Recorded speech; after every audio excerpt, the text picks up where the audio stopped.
Дорогие жители Мордовии, жители Рузаевки, поздравляю вас с наступающим 2022 годом.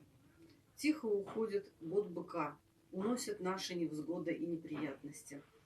На смену ему тихими шагами идет год тигра. Что он нам принесет?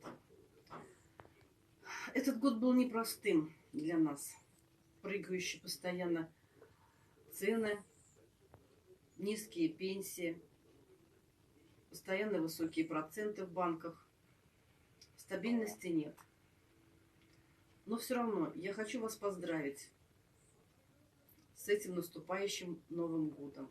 Пожелать вам добра в сердцах, счастья в ваших семьях, благополучия, долгих лет жизни, сибирского здоровья. Ну и чтобы у всех была работа. С Новым годом вас!